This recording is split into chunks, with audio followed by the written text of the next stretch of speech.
Olá pessoal, tudo bem? Meu nome é Thiago Prux, eu sou um dos sócios aqui da Capitalismo, que é uma empresa de análise e recomendações de investimentos. Ontem eu não consegui fazer o Ações para ficar de olho essa semana, então faremos hoje, né? Aproveitamos já e falamos um pouquinho também desse início de semana. Já deixo claro o convite para quem não é inscrito se inscrever no canal, para quem gostar do vídeo dar um like e compartilhar. Depois eu vou falar um pouquinho sobre a nossa promoção, né? O mês de aniversário da Capitalismo, que está chegando no final. Capitalismo fazendo 5 anos, 30% no boleto à vista, ou então 20% das nossas assinaturas pagando em até 12 vezes no cartão.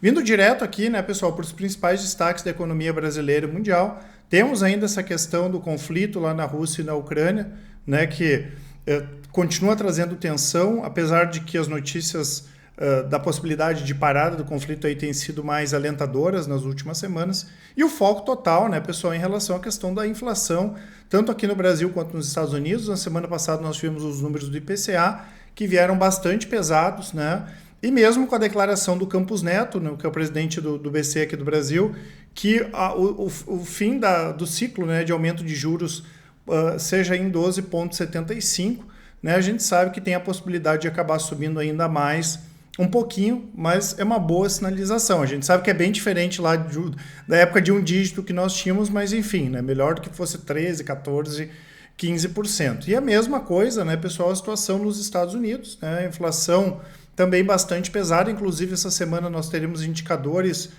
de inflação norte-americanos e na sexta-feira do mercado de trabalho, tá? Que é o payroll, que é o indicador mais importante aí do mercado. Em relação às análises aqui, né, pessoal, de médio prazo de Ibovespa, do IVVB, né, que é o S&P em reais, e do dólar, Ibovespa entrou num canal de alta, né, rompeu lá a barreira dos 115 mil pontos, justamente esse tipo de figura que a gente busca a médio prazo. Então a tendência do Ibovespa é altista de médio prazo. Só vai deixar de ser altista se o Ibovespa perder aqui esse canal. Enquanto ele continuar dentro desse canal, a tendência é altista. O dólar, né, pessoal, tem tudo para pegar aqui a casa dos 4,50, 4,60, né, a não ser que ele faça um novo fundo aqui nos 4,70. A tendência primária do dólar de curto prazo é de baixa, assim como de médio prazo. E temos aqui o IVVB, que é o S&P em reais, né, pessoal, que fez um fundo legal ali na casa dos 230. Claro que a questão do dólar cair também influencia, mas já começa a ficar interessante aqui, inclusive na estratégia do rastreador, que eu já vou comentar um pouquinho, que é o nosso carro-chefe aí de médio prazo. A gente já se posicionou em algumas ações americanas que caíram bastante aqui nesse ano, né? Lembrando que nós temos várias estratégias aí de médio e de curto prazo, tem swing trade, opções long short, e temos o rastreador, que inclusive eu utilizo um bom pedaço aí do capital da minha família, estratégia em recorde histórico, né? Bateu mais de 2.100% na última semana, contra só 97% do Ibovespa. No ano, né, a gente está em torno aí de 10% contra mais 13% do Ibovespa. Lembrando que desde 2017 o rastreador sempre fecha no positivo, inclusive aos sábados, né, eu faço sempre um vídeo para falar dessa estratégia, e como eu falo sempre, eu sou até suspeito para falar dela. Então, nessa semana o Ibovespa abriu em baixa, né, 0,29%, no ano sobe 13%, S&P subiu 0,71%, no ano cai 4%, e o dólar voltou a subir quase 0,5% e no ano cai 16%, né? Então, por isso que a gente tem aquela configuração do IVVB caindo um pouco mais, porque nós tivemos as ações lá fora caindo e mais a queda do dólar, e fica zerado.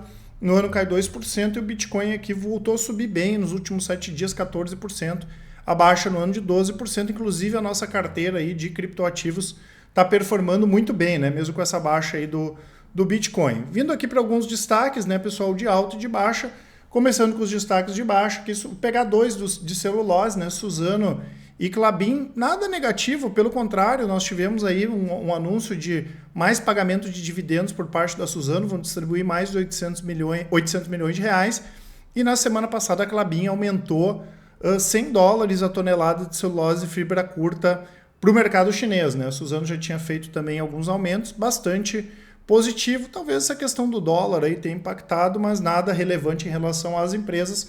De qualquer forma, tivemos uma baixa das ações na semana passada. Tivemos aqui Enjoei, né, pessoal? Enjoei, sim. Terrível o resultado, né? A gente já comentou várias vezes aqui, já alertou várias vezes também aqui, que tem que ter muito cuidado com as fake techs brasileiras, né? As empresas de tecnologia que não divulgam resultados. Inclusive, a Enjoei teve prejuízo maior do que a receita, né? A receita foi de 106 milhões em 2021 e o prejuízo foi de 118 milhões. Essas empresas têm que gastar muito em marketing, números muito fracos. Nesse momento, o pessoal da análise aqui recomenda distância aí para Enjoei. Marfrig também nada representativo, já tinha divulgado bons resultados, e a Dexus a mesma coisa, que divulgou resultados um pouquinho mais fracos, né? Teve baixa de 5% na semana. Destaques de alta aqui, Track and Field, resultados muito bons, né? A gente já comentou algumas vezes até da possibilidade da Track and Field juntar com outra empresa, né? Já falou sobre comprar a Centauro, ser comprada pela Centauro, enfim, não é de se descartar, até porque a empresa é bem interessante, bem redondinha, tem um produto bom, os resultados foram bastante satisfatórios. Inclusive, o lucro cresceu quase 70% em relação a 2020, né? Isso aqui de 2020 para 2021. Tivemos a Cogna, né, pessoal? Números um pouco mais alentadores. Nós não recomendamos Cogna ainda para o longo prazo. A gente quer ver como é que vai ficar aí no ano que vem, talvez, né? Porque nós já ficamos bastante tempo posicionado em Cogna lá, antes até de existir capitalismo, ali 2014, 15 até 2018. Números positivos aqui da Vasta, né? Que cresceu bem, e tivemos uma forte redução do prejuízo da Cogna de 845 milhões para 210 no ano passado, indicando, né, pessoal, que aparentemente o pior já passou, até porque, olha, haja coisa negativa aí para acontecer com essa companhia que aconteceu, né? Então, aparentemente o pior aí já passou. Nós tivemos duas empresas aqui do setor varejista que já tinham divulgado os resultados algumas semanas. Guararapes não foi tão forte, né? Guararapes Riachuelo, Americano já foi bom, considerando Via, Magazine Luiza, foi o melhor resultado do ano passado. E a Dimed aqui, sim, que divulgou bons resultados, né? E legal da Dimed que, apesar da receita ter subido, mesmo com toda a pressão aí que nós tivemos de custos, né, e despesas, principalmente relativos a questões aí inflacionárias, os custos e despesas cresceram menos do que a receita, aqui no caso da Dimed Panvel, resultados bastante positivos, né? Guararapes e Americanas, complementando aqui o que eu acabei pulando, não tivemos nada relevante, né? Talvez a forte baixa das ações aí nos últimos meses acabou ajudando para a alta das ações. Hoje nós tivemos aqui alguns destaques, né, pessoal? A Tesla, né, que anunciou o desdobramento das ações, que pode ser BDR ou Stocks, subiu 9%. Tivemos aqui também Mercado Livre aí subindo 6%. Destaques de baixa, Enjoei continua seu movimento de baixa, aí 4%. Localweb, que também divulgou resultados fracos, caiu 4,5%. E Enalta, né, não foi a maior baixa, mas principal destaque de baixa, né? A Enalta foi ver a possibilidade de ter petróleo, né, num dos campos ali, Alagoas, Sergipe, e deu poço seco, né, que é o principal drama das empresas de petróleo, né? Então ela vai ter que acabar reavaliando aí o que ela vai fazer nesse poço aí que fica nessa região de águas ultraprofundas, tá? Não é positivo, acabou caindo bem aí as ações. Lembrando que a gente gosta muito do setor, não temos recomendação para a Enalta, nós preferimos outras empresas, né? E a Enalta estava um pouquinho mais atrasada, está ainda, na verdade, né, um pouquinho mais atrasada nesse processo de aquisição de poços, né? Então essa notícia acaba sendo negativa para esse início de semana aí da Enalta. Tivemos aqui em relação à agenda de proventos, né, pessoal? Essa semana VEG aqui ficou ex-proventos hoje, dia 29 amanhã, né, Semig e Pera Pharma, depois temos aqui Localiza e Guararapes, Movida, Telefônica dia 1, dia 6 Energias do Brasil e Taurus, né, vai divulgar dividendos bem gordos aqui, dia 20/4 fica ex-proventos, vai pagar R$ 1,65 no próximo dia 29 do 4, né? Em relação às nossas estratégias de longo prazo, né, pessoal, nós temos várias carteiras aí, fundamentalistas, dividendo, top crescimento, micro small caps, e eu também tenho a carteira Thiago Prux, né? Minha família também tem um percentual bacana do patrimônio nela, né? A carteira tá sofrendo um pouquinho esse ano porque a gente tem uma posição de 90% da carteira são ativos internacionais ou empresas brasileiras que têm receita em dólar. Como o dólar caiu, acabou sofrendo um pouquinho, acho que a carteira está uns 2%, 3% negativo esse ano.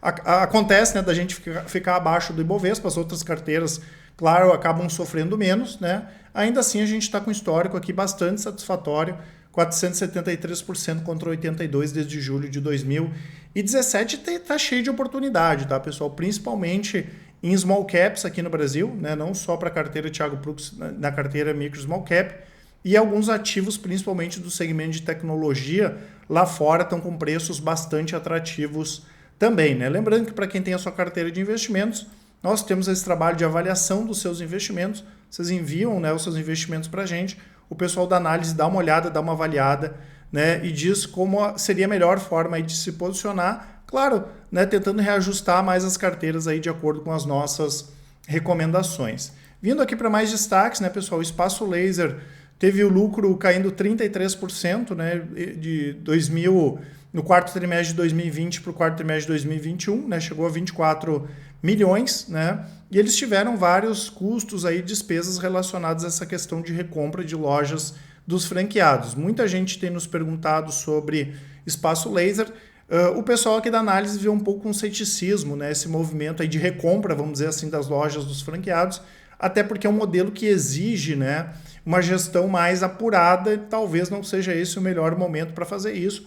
Então, nesse momento aí, a gente não tem nenhuma recomendação para a empresa. A Oi, que ia divulgar resultados, acabou adiando, né, do dia 29 de março para o dia 27 de abril a divulgação de resultados, mas informaram alguns dados preliminares, como a receita, por exemplo, né, que chegou a 4,5 bi no quarto trimestre de 2021, uma redução de 4% em relação ao mesmo período de 2020. Né? A gente não espera resultados positivos da Oi, mas isso não é novidade para ninguém. Inclusive, né, a gente entende aí, os analistas aqui entendem que a Oi deve continuar queimando caixa, né? Então vamos aguardar aí como vão ser os resultados no final do mês de abril. Tivemos a questão de CESP, né, pessoal, de mudança de código, né? A CESP virou Auri, né? E o código mudou de CESP 6 para Auri 3, né? Não precisa fazer nada, tá, pessoal? Hoje já estava sendo negociado aqui esse ticker. Em relação à Petrobras, saiu agora no final do pregão que o Bolsonaro teria decidido por tirar, né, o presidente da Petrobras, o Joaquim Silvio Luna. Vamos ver, porque nas próximas horas aí a gente já deve ter a confirmação ou não dessa notícia, né? Sobre Petrobras, né, pessoal, a gente já comentou várias vezes o trabalho fantástico que a empresa fez aí nos últimos anos em relação à questão de venda de ativos, gordos pagamentos de dividendo. Mas nesse momento, né, pessoal, como a gente tem uma expectativa positiva para os preços do petróleo, no entendimento do pessoal da análise aqui não faz o menor sentido ficar posicionado na Petrobras. A gente prefere outras petroleiras, principalmente petroleiras estrangeiras, porque não tem esse risco aqui toda vez aí de ingerência. Quando a Petrobras cai demais o preço das ações, quando o petróleo cai demais, como aconteceu em 2020, inclusive a gente entrou na Petrobras, mas nesse momento aí, no nosso entendimento, não faz sentido, e quem vender a Petrobras agora vai vender bem e pode alocar em ativos melhores aí no segmento de petróleo, que, como eu comentei, nós temos uma perspectiva positiva aí pelos próximos anos. Tivemos boas notícias aqui de Itaúsa, né, pessoal, que segue vendendo as ações da XP, que já era esperado, e também um movimento bastante interessante, Itaúsa e Votorantim, fazendo uma proposta aqui para ficar com um percentual que pertence a Andrade Gutierrez na CCR Rodovias, tá? A gente enxerga com muito bons olhos caso realmente esse negócio aqui feche, né? Porque em termos de infraestrutura a CCR é bem conceituada, claro que nós tivemos todas essas questões aí da época da Lava Jato, todo mundo acompanhou, e casa, né, com esse movimento aqui de Itaúsa também de entrar em segmentos de infraestrutura, né, como nós tivemos a EGE e deveremos ter também outras aquisições nesse segmento, porque é um segmento que paga bons dividendos ainda mais, né? A Itaúsa entrando junto aqui com o Votorantim. Nós tivemos IRB, né, pessoal, divulgando os números aí de janeiro, lucro de 114 milhões, apesar de que 110 foi em função ao recebimento, né, do ganho de uma ação judicial, tá? Ainda assim, bom resultado, né? E como a gente já comentou algumas vezes, muito cedo para falar em dividendos, né? Muito lucro para a IRB. Por outro lado, né, a gente entende também que o pior já passou, mesmo que daqui a pouco tenha que fazer mais um aporte de capital, tá? Não dá para ter grandes esperanças, porque esses processos de reestruturação, a gente já comentou algumas vezes, eles podem durar 2, 3 anos, às vezes podem durar 7, né? E por mais que seja a perspectiva positiva em relação à recuperação, não tem como saber. A gente acompanhou do Banco Pan, já comentei algumas vezes aqui também que era perspectiva 2, 3 anos se recuperar, durou mais de 7 anos a reestruturação do banco, e o próprio IRB não está divulgando nada agora de guidance, enfim, então não tem como fazer grandes projeções. Positivo divulgou resultados positivos, né? O lucro chegou a quase 42 milhões de reais no quarto trimestre de 2021, triplicando o mesmo número de 2020, e a receita subiu 23%, chegando a 1 bilhão de reais, né? Lembrando que positivo também tem entrado naqueles segmentos que tem margens maiores, né? Esse de computador, de celular é complicado, já que tem que importar, né? Ter custo em dólar e receita em real é bastante complicado, porque acaba dependendo muito da economia interna e de conseguir repassar preços, né? Mas eles têm entrado em outros segmentos, a parte de servidores, essa parte aí também de licitações, incluindo urna, que já tem uma margem maior, tá? Então positivo indo para esse lado aí pode sim melhorar os resultados nos próximos anos. Tivemos a Vibra, né, pessoal, a antiga BR Distribuidora, que anunciou um lucro líquido de 1 bilhão, uma baixa de 67% em relação ao quarto trimestre de 2020, mas não é negativo, né? Por quê? Porque o ano de 2020 e 2019, eles tiveram uma série de não recorrentes, né, que acabaram inflando os resultados, né? Inclusive a Eletrobras passou 2 anos aí devolvendo dinheiro referente a uma ação para a Vibra, né, para a antiga BR Distribuidora, e operacionalmente os resultados foram bons, né? O lucro teria aumentado 35% se a gente excluísse esses não recorrentes de 2020, e a receita subiu aí 61%, né? Fantástica a empresa, desde que a Petrobras fez a privatização da companhia, né, fez a venda, tem divulgado bons resultados e também é uma boa pagadora de dividendos. Falar em dividendos, né, pessoal, a Ferbasa aqui, né, que a gente vem comentando já há bastante tempo, que não tem o que fazer com dinheiro, também vai acabar pagando bons dividendos, anunciou como esperado, e a gente já comentou mais algumas outras vezes aqui também,